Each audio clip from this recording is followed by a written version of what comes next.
कैसे रिसर्च करी और आप कहाँ से आए? वैसे तो मेरा जन्म हुआ था एक जैन परिवार में, लेकिन मेरे नाना नानी तमिल ब्राह्मण्स थे और बचपन से ही मुझे शास्त्रों का अध्ययन करना, पूजन करने में रुचि रही थी। मैं आपको एक बहुत सीक्रेट बात बताने जा रहा हूँ, मेरी बहुत ही पर्सनल बात है। मेरी मॉम को ना बचपन में चलने में दिक्कत होती थी, तो मेरी नानी ललिता त्रिपुर सुंदरी की साधक, मेरी नानी ने ललिता त्रिपुर सुंदरी को साक्षात आवाहन करके इस प्रॉब्लम को ठीक किया। She is absolutely normal, she is very fine, healthy and सब कुछ बहुत अच्छे से है। ये साधना की शक्ति से पॉसिबल हो सकता है। मैं भी तलाश में था कि मुझे भी कोई ऐसी विद्या सिखा दे। आपने कभी अपनी नानी को अप्रोच नहीं किया कि आप बिल्कुल मैंने पूछा, लेकिन मेरी नानी ने हमेशा वो उसी तरह से बात की जैसे हर गुरु करता है कि ये आपके लिए नहीं है, आप अभी नहीं करो। जब अच्छा, समय आएगा तो मैं आपको बता दूँगी। फिर आपने क्या किया आगे? नमस्कार दोस्तों, मैं हूं स्वाति अग्रवाल। आज हम बात करने जा रहे हैं मेहुल वोरा, तंत्रा एक्सपर्ट। गुरुजी ने बहुत सारे लोगों को ट्रेन किया है और बट हम एक लेमैन की तरह आज पूछेंगे कि डेली लाइफ में हम तंत्रा का कैसे यूज ला सकते हैं और क्या क्या मिथ्स होते हैं जो तंत्रा के साथ एसोसिएटेड है। इन्होंने बुक लिखी है secret goddesses of tantra and trust me this is such a mind blowing book जो आपको गॉडेसेस के बारे में 10 देवियों के बारे में बहुत कुछ बता सकती हैं। चलिए शुरुआत करते हैं मेहुल जी से। मेहुल जी, आज हम बात करने जा रहे हैं तंत्रा के बारे में। तंत्रा क्या होता है? तंत्र सुन के आपके मन में क्या आता है? कुछ हायर प्रैक्टिसेस, तांत्रिक विधियां, समथिंग लाइक दैट। तंत्र सुन के आपके मन में दो ही शब्द आएंगे, या तो आएगा ब्लैक मैजिक के कोई तांत्रिक है वो जो कुछ ना कुछ ब्लैक मैजिक कर रहा है, या तो वेस्टर्न इन्फ्लुएंस की वजह से आएगा सेक्स। बट तंत्रा ये दोनों चीज़ें नहीं। तंत्रा लेमैन शब्दों में अगर कहा जाए तो एक सेट ऑफ प्रोसीजर्स है एक साधना को करने के लिए। That is tantra. तनोति विपुलार्ता नस्तत्वा मंत्र समन्वितम त्राणम च कृते अस्मात् तंत्रा इत्याभिधीयते। कामिका गमा कहता है कि तंत्रा तनोति विपुलार्था नस्तत्वा, शरीर के पूरी कैपेसिटी को एक्सप्लोर करने में सहायता करता है मंत्रों के द्वारा और आपको निर्भय बनाता है। ये सिर्फ और सिर्फ तंत्रा मार्ग से हो सकता है। कलयुग में हम देखते हैं कि इतनी सारी नेगेटिविटी है, इतनी सारी चीज़ें हैं, और सबसे इम्पॉर्टेंट बात अगर कहें तो समय का अभाव। हमारे पास उतना समय नहीं है कि हम हमारे जीवन के 6 घंटे, 7 घंटे, 8 घंटे किसी भी एक पर्टिकुलर पूजा में, साधना में हम दे सकें। तंत्रा एक ऐसा मार्ग है जो आपको बहुत प्रैक्टिकली और बहुत जल्दी जल्दी सिद्धियां प्रदान करता है। सो आपको तंत्रा में आपने कैसे रिसर्च करी और आप कहाँ से आए? वैसे तो मेरा जन्म हुआ था एक जैन परिवार में, लेकिन मेरे नाना नानी तमिल ब्राह्मण्स थे और बचपन से ही मुझे शास्त्रों का अध्ययन करना, पूजन करने में रुचि रही थी। बहुत छोटी उम्र से, जैसे 4 साल 5 साल की उम्र से मेरे नाना जी के साथ हम जाते थे अयप्पा पूजा के लिए या रामनवमी के सेलिब्रेशंस के लिए, जहाँ पर लक्षार्चन होता था या रुद्राभिषेक होता था, जहाँ पर 2.5 2.5 घंटे 3 3 घंटे हम लक्षार्चन में बैठते थे। अनेकों दीप के कतार होते थे, दोनों साइड पर बैठा जाता था और अयप्पा स्वामी का हम नाम उच्चारण करके फ्लावर ऑफरिंग करते थे। और 2 2.5 घंटा 3 घंटा बैठने के लिए मुझे किसी भी तरह की कोई दिक्कत नहीं थी, मुझे बहुत आनंद आता था। मेरे नाना नानी बहुत ही स्पिरिचुअल थे। आज मैं आपको एक बहुत सीक्रेट बात बताने जा रहा हूँ, मेरी बहुत ही पर्सनल बात है। मेरी मॉम को ना बचपन में चलने में दिक्कत होती थी, तो मेरी नानी ललिता त्रिपुर सुंदरी की साधक, मेरी नानी ने ललिता त्रिपुर सुंदरी को साक्षात आवाहन करके इस प्रॉब्लम को ठीक किया। She is absolutely normal, she is very fine, healthy and सब कुछ बहुत अच्छे से है। ये साधना की शक्ति से पॉसिबल हो सकता है। मैं भी तलाश में था कि मुझे भी कोई ऐसी विद्या सिखा दे। आपने कभी अपनी नानी को अप्रोच नहीं किया कि आप बिल्कुल मैंने पूछा, लेकिन मेरी नानी ने हमेशा वो उसी तरह से बात की जैसे हर गुरु करता है कि ये आपके लिए नहीं है, आप अभी नहीं करो। जब अच्छा, समय आएगा तो मैं आपको बता दूँगी। फिर आपने क्या किया आगे? बस तलाश की मैंने, और फिर मुझे मेरे गुरुदेव मिले जो मेरे एक मित्र के द्वारा मिले, और वो उड़ीसा में जाजपुर शहर में रहते थे। जाजपुर शहर के पास एक गांव में एक पर्वत के ऊपर उनका आश्रम था, वहाँ रहते थे। तो पहले तो मुलाकात हुई, बातचीत हुई, बहुत समय बिताया। फिर एक चीज़ और बताता हूँ, उनसे बात करना सबसे मुश्किल काम था, सबसे मुश्किल काम था। कैसे? फोन रखते थे लेकिन अच्छा। कभी पास में नहीं रखते थे, तो फोन कर लिया तो पता नहीं आज फोन उठाएंगे, बात होगी नहीं होगी। जब उठा लिया तो उठा लिया। जब मैं उनसे मिलने पहली बार गया था, तो आज मैं उनके पास पहुंचा हूं, उससे पहले ही सुबह उन्होंने मौन का संकल्प ले लिया, हफ्ता भर बात ही नहीं कर रहे। अच्छा, मेहुल जी, मैं एक चीज़ आपको पूछना चाहूँगी कि आपने उनको गुरु क्यों माना? या आपने आपकी तलाश वहाँ पे ख़त्म कैसे हुई? उन्होंने मुझे एक बहुत इंपॉर्टेंट शिक्षा दी। जी। वो शिक्षा ये है कि हम हमेशा हमारा पूरा जीवन क्या करते हैं, भेद करने में व्यतीत करते हैं, डिफ्रेंशिएट करने में व्यतीत करते हैं। ये अच्छा है, ये बुरा है, ये ऐसा है, ये ऐसा है, ये ठीक है, ये गलत है। लेकिन जीवात्मा के लिए कुछ सही कुछ गलत नहीं होता, कुछ अच्छा कुछ बुरा नहीं होता, क्योंकि जीवात्मा कभी भी पार्टिसिपेट नहीं करता। शरीर जो है वो कर्म करता है, वो पार्टिसिपेट करता है। जीवात्मा कुछ नहीं करता। जीवात्मा ऑब्जर्वर की तरह, भगवत गीता में कहा गया ना कि एक नाट्य रूपांतर चल रहा है, एक नाटक चल रहा है, और जीवात्मा जो है बस नाटक को एंजॉय कर रहा है। लेकिन जीवात्मा जो है वो सो रहा है, उसको जगाना जरूरी है। मान लीजिए आप एक गाड़ी में बैठे हैं और आप सो गए और गाड़ी में ब्रेक नहीं है और आपने ड्राइवर को बताया नहीं कि जाना कहाँ है, तो कहाँ पहुंचेंगे आप?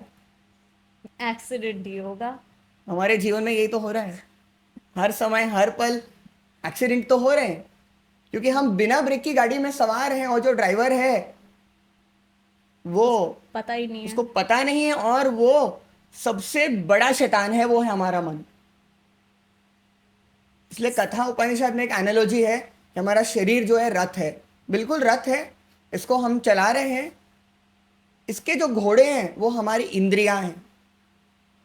इंद्रियों के द्वारा ही हमारे मन में इच्छाएं प्रकट होती है, चीज़ों के प्रति आकर्षण आता है, और हम और मोह में फंसते जाते हैं। हमें क्या करना है? हमें जागना है। हम शरीर नहीं है, हम जीवात्मा है। हमें जीवात्मा को जगाना है, जागना है, और इस ड्राइवर को कहना है, मन को, कि ये डायरेक्शन में चलो। आप मालिक नहीं हो, मैं मालिक हूं। आप मेरे नियंत्रण में चलेंगे, ना कि मैं आपके नियंत्रण में। इस जर्नी में आपकी, जब तक आपको आपके गुरु नहीं मिले, क्या आपकी लाइफ में कोई मल्टीपल गुरुज आए या आप भटक रहे थे? कई बार ये होता है ना हमारी लाइफ में, जब तक हमें सही गुरु नहीं मिलता या समझ नहीं आती, तब तक हम बहुत सारी चीज़ों के पीछे भागते रहते हैं, बहुत लोगों से ज्ञान लेते रहते हैं। तो वो जर्नी आपकी कैसी रही? 2001 की बात है, मेरे दादाजी का देहांत हुआ था। उसके बाद मेरी बुआ मुझे इस्कॉन जुहू ले गई। ऐसे ही हम मंदिर चले गए, और मुझे अभी भी याद है कि मंदिर में एक स्टॉल हुआ करता था, जहाँ पर एक क्वेश्चनर दिया जाता था, स्पिरिचुअल क्वेश्चन करके, कि आपको स्पिरिचुअलिटी का कितना नॉलेज है। तो 10 क्वेश्चंस होते थे भगवत गीता पर आधारित, 3-4 ऑप्शंस होते थे, आप उसमें से जो करेक्ट है वो सिलेक्ट करें। तो उस समय मैंने क्वेश्चनर लिया, मुझे अच्छा लगता था ये सब करना, क्विज सॉल्व करना, चीज़ें करना अच्छा लगता। क्वेश्चनर लिया, मुझे आज भी याद है 10 में से मेरे 8 प्रश्न सही निकले थे। तो ओके। ये देखकर वो भी थोड़े से हैरान हो गए कि आपको ये ज्ञान कैसे है। तो फिर बाद में उन्होंने अपने प्रोग्राम के बारे में बताया, तो मैंने प्रोग्राम अटेंड करना शुरू किया, और वहाँ से मेरी शुरुआत हुई शास्त्रों के अध्ययन से। तो भगवत गीता, श्रीमद् भागवत और बाकी और शास्त्रों का अध्ययन करना मैंने शुरू किया। वो माहौल में रहने की वजह से मेरी रुचि और बढ़ी, और मैंने फिर उसके अलावा वेद, पुराण, उपनिषद, तंत्र शास्त्र का अध्ययन करना शुरू किया।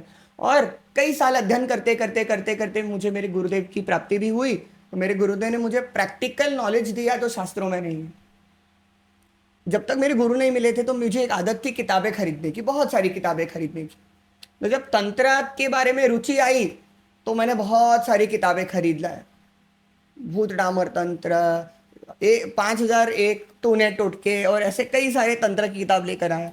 मतलब ये पढ़ने से मुझे तंत्र की शिक्षा प्राप्त हो जाएगी। तो कोई है नहीं, गुरु कोई सिखाने वाला नहीं है, तो मैं क्या करूं, सेल्फ स्टडी करते हैं। मेरे गुरुदेव आए, तो मेरे गुरुदेव के सामने, मेरे घर आए थे, मेरे गुरुदेव के सामने मैंने शो करना, दिखाना शुरू किया, मेरे पास ये किताबें हैं, ये किताबें, ये किताबें हैं। मेरे गुरुदेव ने कहा कि बहुत अच्छी किताबें हैं, मैं कल जा रहा हूँ, मुझे ये सारी किताबें पढ़नी है, आप मुझे दे दोगे? मैं कहा ले जाओ, आप कौन मना करेगा, ले जाओ। उन्होंने एक बैग लिया, डफल बैग जैसा बैग लिया, सारी किताबें भरी, ऑल द वे मुंबई से उड़ीसा ले गए और सारी किताबों को हवन में सुहा कर। आपका क्या रिएक्शन था? कुछ नहीं, उन्होंने एक शब्द बोला था, उससे मेरा सारा रिएक्शन खत्म हो गया। उन्होंने कहा ज्ञान आपको इससे नहीं मिलेगा। और ये सेम चीज मैंने पढ़ी कुलर नव तंत्रा में 5th चैप्टर में बताया गया है कि जो व्यक्ति किताबों से मंत्र पिकअप करके या कहीं से भी मंत्र पिकअप करके साधना करता है, वो ब्रह्म हत्या के जैसा घोर पाप करता है। आजकल तो अगर मैं बात करूं इंस्टाग्राम पे, हर कोई है, कोई ना कोई मंत्र दे रहा है कि आप ये मंत्र कर लो, वो मंत्र कर लो। तो कैसे किसी को पता चले? आप ये बताओ, एक नॉर्मल इंसान जो अपनी लाइफ को ठीक करना चाहता है, सब करना चाहते हैं, और आजकल इतना कलयुग है कि कोई ना कोई प्रॉब्लम तो चल ही रही है, चाहे वो नजर की हो, शत्रु की हो, ब्लैक मैजिक की हो, तबीयत की हो, कोई ना कोई मंत्र दे वांट कि उनकी लाइफ में बेटरमेंट आए। तो क्या सही तरीका है मंत्र चैंटिंग का? एक वीडियो देखा था मैंने, मुझे उसकी स्टोरी याद आ रही है। वीडियो में एक बच्चा है जो बहुत ओवर स्मार्ट होता है और उससे सारे टीचर्स परेशान होते हैं। तो वो 3 क्लासेस अटेंड करता है। एक क्लास होता है कंप्यूटर्स का, एक क्लास होता है कुकिंग का और एक क्लास होता है केमिस्ट्री का। तो बच्चा बहुत ज़्यादा पढ़ाई किया हुआ होता है पहले से, तो टीचर्स को आउटस्मार्ट करने की कोशिश करता है। बच्चा कहता है कंप्यूटर टीचर को, अरे आप ये क्या प्रोग्रामिंग कर रहे हो, आप ये लैंग्वेज में क्यों करवा रहे हो, इसमें कराओ, ये ज़्यादा अच्छा है, ये ऐसा बेहतर है। फिर कुकिंग क्लास में जाके कहता है, अरे आप culinary क्लास में ये क्यों बना रहे हो, कुछ और बनाते हैं, इससे बेहतर कुछ बनाते, कुछ कॉम्प्लिकेटेड बनाते, इतना इजी इजी चीज़ें क्यों बता रहे हो, I am better than you at your job. फिर तीनों टीचर्स बैठ के डिसाइड करते हैं कि इसको सबक कैसे सिखाया जाए। तो टीचर्स बोलते हैं कि आज के लिए हम स्टूडेंट्स हैं, आज आप पढ़ाओ। बेटा ठीक है, मैं पढ़ा लूँगा, कौन सी बड़ी बात है, एग्ज़ाम है, डेडलाइन है। वो बच्चा प्रोग्राम बनाता है, कंप्यूटर प्रोग्राम चीज़ें करता है, लेकिन कंप्यूटर प्रोग्राम में बहुत सारे एरर्स आ जाते हैं, समझ नहीं पाता क्या करूँ। केमिस्ट्री लैब में वोल्केनो एक्सपेरिमेंट करता है और आग लगा देता है, समझ नहीं आता मैं क्या करूँ। कोई कुकिंग क्लास में जाता है और वहाँ भी आग लग जाती है, समझ नहीं आता मैं क्या करूँ। तो टीचर्स होते हैं, टीचर्स ने उस बच्चे को सही कारण की वजह से सही मार्गदर्शन दिया था कि ये प्रोग्राम इसीलिए यूज़ करते हैं, ये कारणों की वजह से यूज़ करते हैं, ये चीज़ इस तरह से बनती है, ये चीज़ इस तरह से बनती है। हमें लगता है हमें सब कुछ ज्ञान है, लेकिन अगर गुरु का मार्गदर्शन नहीं है तो वो ज्ञान नहीं, वो अज्ञानता है। और इसीलिए हमें एक मेंटोर चाहिए। पॉडकास्ट में, रील्स में, किताबों में, अनेकों जगहों पे हजारों मंत्र मिलेंगे, लेकिन क्या हमें उन मंत्रों का नॉलेज है? जैसे हम केमिस्ट्री लैब में जाते हैं या हम कोई केमिस्ट की दुकान पे जाते हैं तो हजारों दवाइयाँ रहती हैं, लेकिन हमें पता ही नहीं है कि हमारे लिए कौन सी दवाई ठीक है और कौन सी दवाई को किस तरह से खाना चाहिए। कुछ दवाइयों को खाने से पहले खाया जाता है, कुछ दवाइयों को खाने के बाद खाया जाता है, बिल्कुल। कुछ केमिकल को कुछ केमिकल के साथ नहीं मिलाया जाता, कुछ केमिकल में पानी डालने से कुछ और रिएक्शन आ सकता है। तो हमें पता ही नहीं है कि हमें करना क्या है। मंत्र जो हमें मिल रहा है, हमें वो भी नहीं पता कि ये मंत्र शुद्ध है अशुद्ध है, मंत्र में ग्रामेटिकल मिस्टेक्स या नहीं है। जैसे मैंने एक रील देखी थी, किसी ने मुझे भेजी थी, उसमें मंत्र था ओम सरस्वती ईश्वरी भगवती क्राम क्लीम श्रीम श्रीम मम धनम देहि फट स्वाहा। अब इस मंत्र में प्रॉब्लम क्या है? ये मंत्र को एक दोष है, इसको हम कहते हैं मुग्ध, यानी बिविल्डर्ड, कंफ्यूजन। ये मंत्र आपको कंफ्यूज कर रहा है। कैसे? इस मंत्र को दोबारा सुनते हैं। ओम सरस्वती ईश्वरी भगवती, यहां तक मंत्र एकदम ठीक है। क्राम क्लीम श्रीम श्रीम, हाँ, अब इस मंत्र में एक प्रॉब्लम क्या है, सरस्वती मंत्र है तो सरस्वती का बीज मंत्र एम नहीं है, श्रीम श्रीम, ठीक है। मम धनम देहि फट स्वाहा। अब सरस्वती माता को कह रहे हैं कि मुझे धन प्रदान करो। सरस्वती माता धन कैसे प्रदान करेंगी, उनका डिपार्टमेंट ही नहीं है। उनका डिपार्टमेंट है ज्ञान देने का, नॉलेज देने का, कंसंट्रेशन बढ़ाने का, कार्य में सिद्धि प्रदान करने का, धन देने का नहीं। धन देने के लिए लक्ष्मी देवी है। सो मेहुल, आप मतलब आप ये कहना चाहते हैं कि मंत्र को बनाया भी जा सकता है? जो मंत्र पहले से चले आ रहे हैं शास्त्रों में, हम वो तो चांट करते हैं, वो लिखे हुए हैं शास्त्रों में, क्या हम मंत्र को बना भी सकते हैं? बिल्कुल नहीं बनाना चाहिए मंत्रों को। मंत्र के सबसे पहला अंग है मंत्र का, बिल्कुल मंत्र को नहीं बनाना चाहिए। मंत्र का सबसे पहला अंग है ऋषि, यानी ये मंत्र जो है वो किसी के द्वारा किसी को प्राप्त हुआ और वहां से ये मंत्र हमारे पास आया। जैसे तारा देवी का बीज मंत्र है, ब्रह्मदेव ने वशिष्ठ ऋषि को दिया तो उस मंत्र के ऋषि हुए ब्रह्मदेव।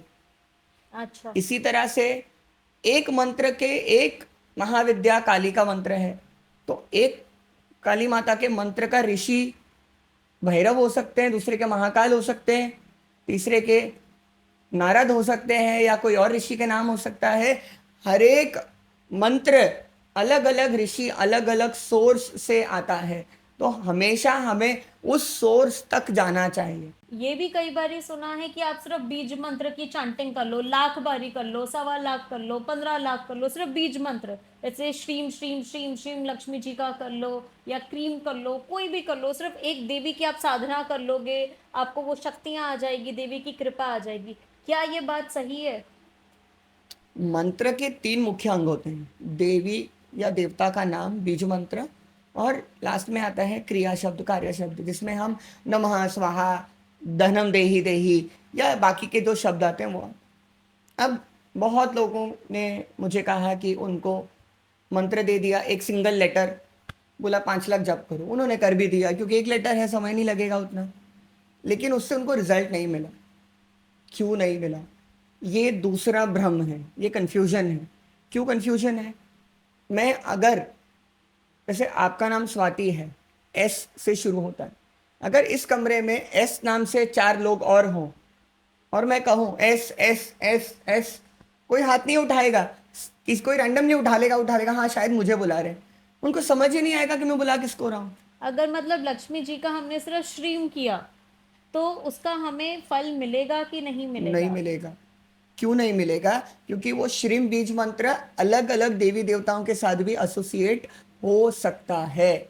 जैसे रिम, हुम, हुम बीज मंत्र एक श्री राम के मंत्र के साथ भी जुड़ा हुआ है, होम बीज मंत्र छिन्नमस्तिका के साथ भी जुड़ा हुआ है, होम बीज मंत्र भैरव के साथ भी जुड़ा हुआ है, क्लीम कामदेवता के साथ जुड़ा हुआ है, कृष्ण भगवान के साथ जुड़ा हुआ है, ललिता त्रिपुर सुंदरी के साथ जुड़ा हुआ है। अब आप जब सिंगल लेटर मंत्र चैंट करते हैं तो आप बुला किसको रहे हैं? क्योंकि ललिता त्रिपुर सुंदरी की पर्सनालिटी अलग है, कामदेवता की पर्सनालिटी अलग है, और कृष्ण भगवान की पर्सनालिटी अलग है। मेहुल, ये भी बताइए कि बीज मंत्र का कितना महत्व है, क्योंकि अभी जो मैं आपसे पूछना चाह रही हूँ, मैं पूछ रही हूँ बीज मंत्र, अगर सिर्फ बीज मंत्र चांट किया जाए किसी भी देवी देवताओं का, क्या वो भी कोई आपको प्राप्ति नहीं देगा? और एक मंत्र में बीज मंत्र की कितनी इंपॉर्टेंस है? अब ये 2 अलग क्वेश्चन हैं। जी। पहला क्वेश्चन है कि क्या आप सिंगल लेटर मंत्र चैंट करेंगे तो आपको रिजल्ट मिलेगा? नहीं मिलेगा, क्योंकि वो मंत्र अपूर्ण है, चाहे वो बीज मंत्र भी चाहे हो। वो बीज मंत्र हो। लोग इसको एकाक्षरी एकाक्षरी एकाक्षरी बोलते हैं, लेकिन वो मैं आपको पूर्ण रिजल्ट्स नहीं देते। मैंने तो बहुत लोगों से ना वैदिक स्विच वर्ड्स के नाम पे भी बीज मंत्र को चांट करते हुए देखा है कि आप श्रीम श्रीम करते जाओ, क्लीम क्लीम करते जाओ, आपका सब कुछ काम हो जाएगा। तो मतलब आप यही कहना चाह रहे हैं कि ये कहीं ना कहीं अपूर्ण है? बीज मंत्र बीज है तो बीज मंत्र जरूरी है, लेकिन सिर्फ बीज मंत्र जाप करने से रिजल्ट्स नहीं मिलते। जैसे क्लीम कृष्णाय, तो मैं कृष्ण भगवान को बुला रहा हूँ, ये क्लियर है कि क्लीम का इस्तेमाल करके मैं कृष्ण भगवान को बुला रहा हूँ। क्लीम त्रिपुरा सुंदरी अगर मंत्र है तो मैं त्रिपुर सुंदरी देवी को बुला रहा हूँ, ये क्लियर है। लेकिन सिर्फ क्लीम चैंट करने से मैं किसको बुला रहा हूँ मुझे नहीं पता, इसीलिए वो अपूर्ण है। अब हम आते हैं बीज मंत्र कितना जरूरी है एक मंत्र में। जी। एक पेड़ को उगाने के लिए हमें बीज बोना पड़ता है, बिना बीज के पेड़ नहीं उगेगा। तो बीज मंत्र जो है वो इसी तरह से काम करते हैं मंत्रों में। मंत्रों के प्राण है बीज मंत्र, लेकिन बिना शरीर के वो प्राण कोई काम के नहीं है, इसीलिए हम मंत्र को शरीर देते हैं। अमुक बीजा, अमुक शक्ति ही, अमुक कीलक के ये मंत्र का ये शरीर है, ये मंत्र इस देवता का है, ये मंत्र यहाँ से आया है। तो एक प्रोसेस होता है, इसको मैं कुलरनव तंत्र में दिया है एवोल्यूशन ऑफ द मंत्र। इसमें मंत्र का जन्म होता है, जन्म हुआ ऋषि के द्वारा, फिर उसमें जीवन होता है, लाइफ इन्फ्यूज किया गुरु ने दीक्षा के स्वरूप में। उसके बाद ताड़न यानी उठाना, मंत्र को जगाना, वो जगाते हैं आप अपनी साधना से। ओके। उसके बाद आता है बोधन। बोधन यानी उस मंत्र की चेतना शक्ति को जागृत करना। और उसके बाद आता है अभिषेक, यानी उस मंत्र का पूर्ण कंप्लीट होना, मंत्र का अभिषेक होना। उसके बाद अभिषेक के बाद आता है विमलीकरण। विमलीकरण यानी रिमूवल ऑफ इम्प्यूरिटीज। आपके अंदर जो भी इम्प्यूरिटीज है, जो भी चीज़ें हैं, उसको क्लियर करना, क्लीन करना। उसके बाद आता है तर्पण, यानी उस मंत्र को तर्पण करना, उस मंत्र को तृप्त करना। उसके बाद आता है दीपन। दीपन यानी उस मंत्र का और आपका मिलन होना, उस मंत्र का आपके हृदय में दीप स्वरूप में प्रज्वलित होना। तो ये है मंत्र का एवोल्यूशन, यानी मंत्र का पहले जन्म हुआ, उसके बाद मंत्र को जीवित किया, उसके बाद मंत्र को जगाया, उसके बाद मंत्र को अवेयरनेस आया, उसके बाद मंत्र का अभिषेक हुआ, मंत्र का इम्प्योरिटीज क्लियर आउट हुआ, फिर मंत्र को नरिशमेंट मिला, और उसके बाद मंत्र का तर्पण हुआ, और फिर मंत्र का बोधन हुआ, यानी एनलाइटनमेंट आया उस मंत्र का। आपने बहुत ही अच्छे तरीके से बताया कि मंत्र क्या होता है, मंत्र की शक्ति कैसे आती है। आप 10 महाविद्या सिखाते हैं, लोग आपको गुरु मानते हैं, तो आपका क्या टेक रहता है, आप कैसे 10 महाविद्या को लोगों की लाइफ में लाते हैं, उन्हें इंट्रोड्यूस करते हैं? बिकॉज क्या है, आजकल की लाइफ में अगर मैं बोलूँ कि कोई 4 घंटे साधना कर ले, नहीं कर सकता, सबकी बहुत ही बिजी लाइफ है। तो आप थोड़ा सा इसमें समझाएंगे कि 10 महाविद्या कैसे आप प्रैक्टिकली सिखाते हैं कि डेली लाइफ में कोई भी व्यक्ति इसे अच्छे से कर ले, और 10 महाविद्या में कौन से मेन एलिमेंट्स हैं जिस पे आप सबसे ज़्यादा फोकस करते हैं? किसी भी साधना को करने के लिए 3 मुख्य अंग होते हैं जिसका ज्ञान होना चाहिए: मंत्र, यंत्र और यज्ञ। ओके। हम अगर कोई भी शक्ति को जागृत करना चाहते हैं तो वो सिर्फ और सिर्फ मंत्रों द्वारा हो सकती है, और मंत्र का सिद्धिकरण के बाद उसकी शक्ति आपके अंदर जागृत होती है। जैसे मैंने अभी बताया कि मंत्र का ऋषि, मंत्र का जीवन, यानी मंत्र का ताड़न, यानी मंत्र को जगाना आपके हृदय में, ये है मंत्र का एवोल्यूशन। ये मंत्र के द्वारा ही हो सकता है। गुरु आपको दीक्षा देता है, जैसे मैं मेरे साधकों को दीक्षा देता हूँ। दीक्षा देने के बाद जो मूल मंत्र है, रूट मंत्र, वो बीज स्वरूप में उनके हृदय में स्थापित होता है। अब मैंने दीक्षा दे दिया, मैंने मेरा कार्य कर दिया। अब वो साधक की रिस्पॉन्सिबिलिटी है कि उस बीज मंत्र को अब नर्चर करे, नरिश करे, जगाए और पेड़ बनाए। वो होता है जप करने से, वो होता है यंत्र पूजन करने से। और जब पेड़ फलित हो जाता है तब वो होता है हवन से कंप्लीट। और जब पेड़ में फल लगते हैं वो आपकी सिद्धियां हैं जिसको आप एंजॉय करते हैं। ये प्रोसेस है कोई भी साधना करने का। आप चाहे महाविद्या की बात करें, गणपति की बात करें, विष्णु साधना की बात करें, शिव साधना की, भैरव साधना की, या किसी भी तरह की साधना की बात करें, ये पूरा प्रोसीजर होता है। उनका उनका पूजन होता है, आवाहन होता है, यंत्र स्थापना होता है, उनका नाम जप होता है, मंत्र जप होता है, और फिर यज्ञ होकर वो चीज कंप्लीट होती है। अब पुरुष चरण की बात करते हैं। पुरुष चरण शास्त्रों में वैसे तो दिया है 1.25 लाख स्टार्टिंग, 1 लाख स्टार्टिंग, 30 लाख, 60 लाख। जैसे भुवनेश्वरी देवी का पुरुष चरण है 32 लाख। करना आसान नहीं है। क्यों 32 लाख करते हैं? तो उससे पहले आपको भुवनेश्वरी देवी का यंत्र का षोडश उपचार पूजा करना है, मंडल पूजा, आवरण पूजा, पित्त पूजा, क्षेत्रपाल पूजा, अलग अलग न्यास करने हैं। करने के बाद आप जप करेंगे 32 लाख मंत्रों का विधि विधान से, 3,20,000 मंत्रों का हवन करेंगे, ये तो आजकल के टाइम में मुझे नहीं लगता कि 30,000 कोई मंत्रों भी। का तर्पण हाँ। करेंगे। नहीं हो सकता। तो शास्त्रों ने एक प्रावधान दिया है कि पूर्ण, मध्य और लघु। पूर्ण तो पूर्ण है, 32 लाख जो करेगा वो उसके हिसाब से फल पाएगा।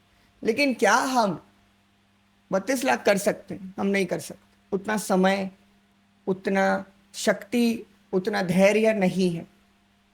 नित्य जीवन में हम मुश्किल से आधा घंटा 1 घंटा निकाल लें साधना के लिए, या 2-3 दिन निकाल लें तो बहुत है। और 2-3 दिन में जी। 32 लाख जाप और 3,20,000 का हवन होना पॉसिबल नहीं है। फिर आता है मध्य, यानी 32 लाख नहीं करके अब 3,20,000 करो। उसके बाद आता है लघु, मतलब काउंट उसका कम हो जाता है। अब 3,20,000 करना भी मुश्किल है, तो फिर आप करो 15,000, 20,000, 25,000। एक रेशियो में उसका काउंट कम हो जाता है। तो तीनों में रिजल्ट्स मिलते ही मिलते हैं। लेकिन आपको लघु करने की अपॉर्चुनिटी है, रिजल्ट्स 100% मिलेंगे। लेकिन आप वो 32 लाख के चक्कर में लगे हुए हैं। तो उस चक्कर में क्या हो रहा है, आप 32 लाख तो नहीं कर पा रहे हैं, उस चक्कर में आप लघु भी नहीं कर रहे हैं, ना मध्य कर रहे हैं। इन शॉर्ट आप कुछ भी नहीं कर रहे हैं। इससे बेहतर नहीं है कि आप कुछ करें। मेहुल जी, इस चीज़ के लिए तो मैं बिल्कुल अग्री करूँगी। मैं स्पिरिचुअलिटी में काफ़ी टाइम से हूँ, हम दोनों मिलके बहुत चीज़ें कर रहे हैं। बट जब आपसे दीक्षा लेके मैंने साधनाएं की, मैं खुद समझ पाई कि मैं अपनी एनर्जी को कितना इवॉल्व कर पाई। आज मैं ये नहीं बोलूँगी कि मुझे किसी और की सहायता चाहिए कि मेरे घर की गंदगी या कोई भी रोग या कोई भी कष्ट कोई और आके ठीक करे। मेरे में इतनी कैपेबिलिटी है, मैं खुद कर पाऊँ। ये जो आपने अभी बताया, ये बहुत ही, मैं ये बोलूँगी फॉर एवरीवन, ये एक ऐसा तरीका है कि सब कर सकते हैं और सबको करना भी चाहिए। जिससे अगर आप कहते हैं ना घर में एक भी पर्सन इस चीज़ को कर ले, तो वो पूरे घर की नेगेटिविटी को हो या जिसे कहते हैं ना स्ट्रगल्स को हो हटा सकता है। मेहुल जी, एक चीज और बताइए, आपके साथ ये बहुत होता है, गुरुजी गुरुजी गुरुजी, ठीक है, और लोग आपकी पिक्चर अपने मंदिर में लगा देते हैं कि ये तो मेरे गुरु हैं जिन्होंने मुझे दीक्षा दी है। इसमें आपका क्या विचार है?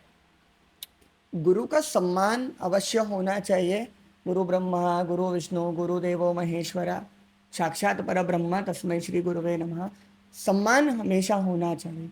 लेकिन क्या गुरु का दर्जा देवता से ऊपर है? नहीं। गुरु का दर्जा देवता से ऊपर इसीलिए माना जाता है क्योंकि वो एक माध्यम है, मीडियम है देवता से जुड़ने का।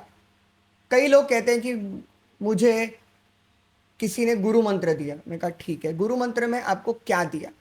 सिर्फ सारे गुरुओं का ध्यान करने के लिए कोई मंत्र दिया तो कर सकते हैं, कोई दिक्कत नहीं। बट बहुत गुरुज क्या करते हैं, अपना नाम का जप करवा देते हैं। मुझे भी 2-4 शिष्यों ने मांगा था कि आप दे दो। मैंने कहा ये एक चीज़ है जो मैं कभी नहीं करूँगा, क्योंकि मैं गुरु हूँ, मैं माध्यम हूँ, मीडियम हूँ। मैं आपको शिक्षा दीक्षा दे सकता हूँ, लेकिन अगर आप मेरा नाम जाप करेंगे तो मैं आपको सिद्धि नहीं दे सकता, मैं आपको शक्ति नहीं दे सकता, मैं आपको कुछ नहीं दे सकता। लेकिन आप भगवान का नाम या भगवती का नाम जाप करेंगे तो आपको सिद्धि मिलेगी, शक्ति मिलेगी, सब कुछ मिलेगी। मत, गुरु इज अ ब्रिज। मतलब आप ये कहना चाहते हैं कि आप एक माध्यम हैं हम्म। जिसके द्वारा लोगों को वो शक्ति मिल सकती है। जी।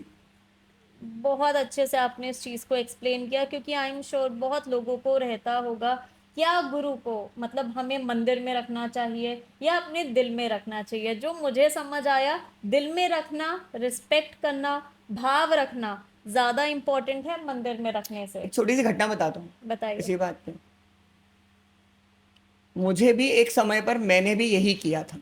अच्छा। मेरे गुरुदेव ने एक पिक्चर दिया था, वो पिक्चर मैंने मंदिर में रख दिया था और मेरे गुरुदेव का अचानक से फोन आया, कहते हैं कि मैं आता हूँ। मैं कहा ठीक है आ जाओ आप।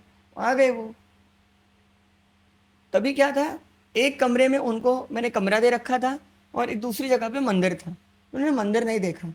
कमरे में आए, बैठे, हम लोग बात कर रहे हैं। वो कह रहे मैं बहुत क्रोधित हूँ। मैंने कहा क्या हुआ? एक गांव में सब मेरी पूजा करने लग गए। अब गांव में कोई अगर शक्तिशाली पुरुष रहेंगे तो जनरली है कि लोग उनका पूजन करने लग जाते हैं कि हाँ अब भगवान है, अब ये है, वो करने लग जाते हैं। उन्होंने कहा कि मैंने मेरा आश्रम पूरा तोड़ दिया क्योंकि ये लोग करने लग गए थे। मैं तुरंत भाग के क्या फोटो हटा दिया सबसे पहले। और आज इस बात को 15 साल ज़्यादा ही हुए होंगे, आज तक मुझे फोटो नहीं मिली, मैं तलाश कर रहा हूँ। यहाँ तक कि हाल ही में मैंने पूरा घर मेरा शिफ्ट किया था, लेकिन एक एक सामान छान के देख लिया, फोटो नहीं मिली। बहुत लोग मेरे पास आते हैं, कहते हैं कि ये कोर्स है, हम भी सिखा सकते हैं। मेरा उत्तर रहता है कि नहीं।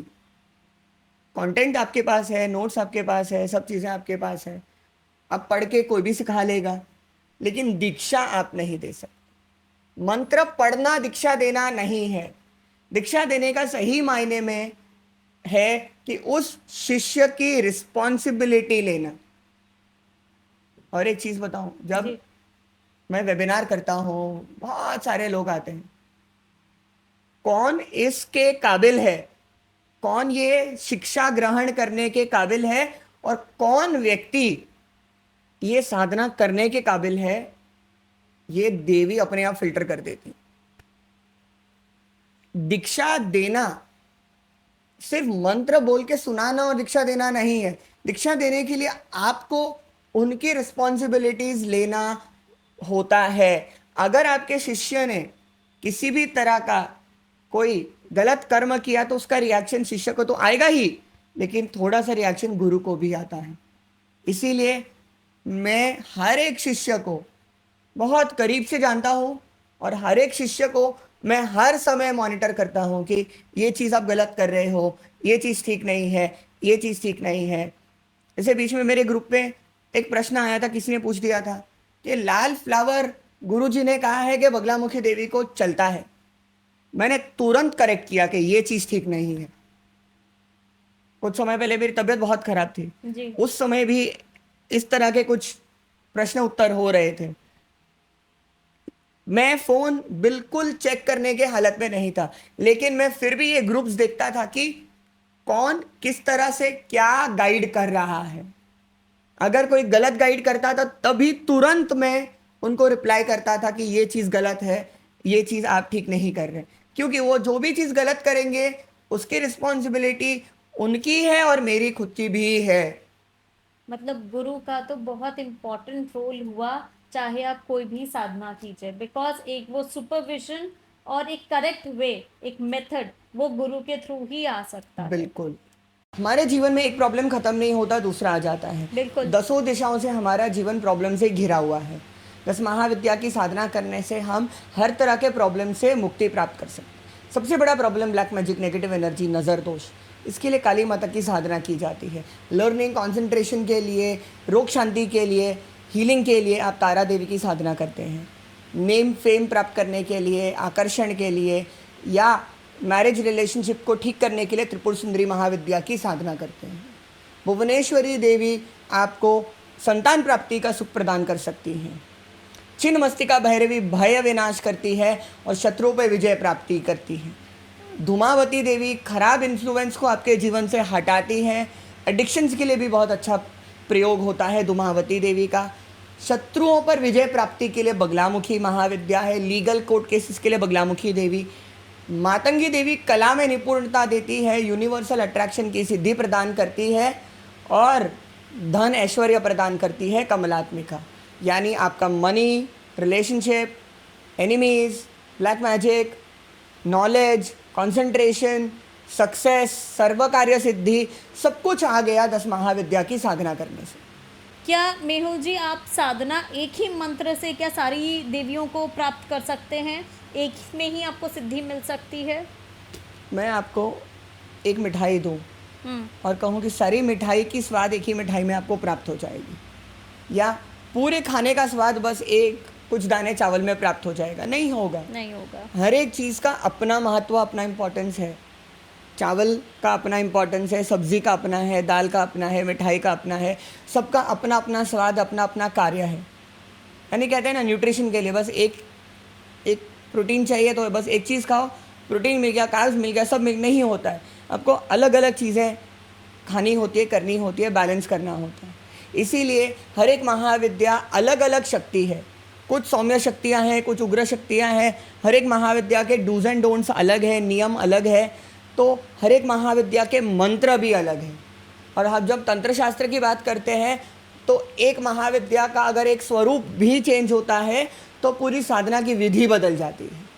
जैसे दक्षिण काली की साधना की विधि अलग है, न्यास मंत्र अलग है, सारे मंत्रास अलग है, महाकाली के अलग है, शमशान काली के अलग है। इसी तरह से स्वरूप बदलने मात्र से ही मंत्र बदल जाते हैं। तो ये तो देवियाँ बदल रही हैं।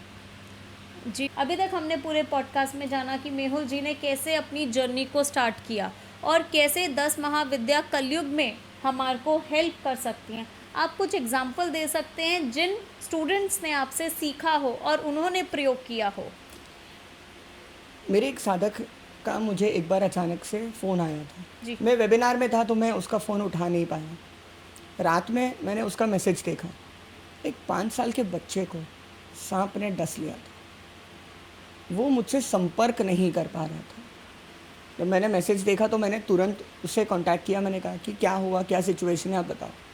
डॉक्टर्स ने कहा कि 20% चांसेस सर्वाइवल का। बच्चा जो है वो उसके स्टाफ का बच्चा था, लेकिन बिस्तर में ही सांप मिला और सांप ने डस लिया। पॉइजन चढ़ चुका था, बच्चे को वेंटिलेटर पे डाला था। 20% सर्वाइवल का चांसेस था। उस साधक ने एक प्रोटेक्शन का मंत्र जो मैं मेरे कोर्स में सिखाता हूँ, उसने 10 माला करके सिद्धिकरण किया। उसके बाद उसने 10 माला की बच्चे के नाम से। फिर मैंने भी बच्चे की भलाई के लिए मैंने कुछ प्रयोग किए, लेकिन उस साधक के प्रयोग मात्र से ही बच्चे में रात रात तक, इससे पहले कि मैं कुछ प्रयोग करूं, इम्प्रूवमेंट आने लग गया। और अगले दिन जो उसके 20% के चांसेस थे वो बढ़ गए। उस बच्चे के हाथ पैर में मूवमेंट आने लगी और आज वो बच्चा सर्जरी के स्टेज पर आ गया। जो सर्वाइवल से सर्जरी के स्टेज पर आया, आप सोच सकते हैं 20% चांस डॉक्टर्स कह रहे हैं, और बच्चा बेहतर हुआ सिर्फ एक मंत्र के प्रयोग से।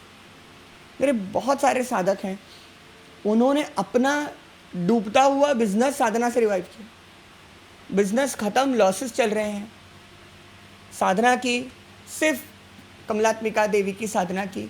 साधना करने मात्र से ही 1 महीने में उनको रिजल्ट आ गया। बिजनेस उनका लॉस से प्रॉफिट हो गया। फिर वो मुझे पूछते हैं अब इतने सारे ऑर्डर आ रहे हैं कि मैं फुलफिल नहीं कर रहा हूँ, अब उसके लिए मुझे आप कुछ प्रयोग बताएं।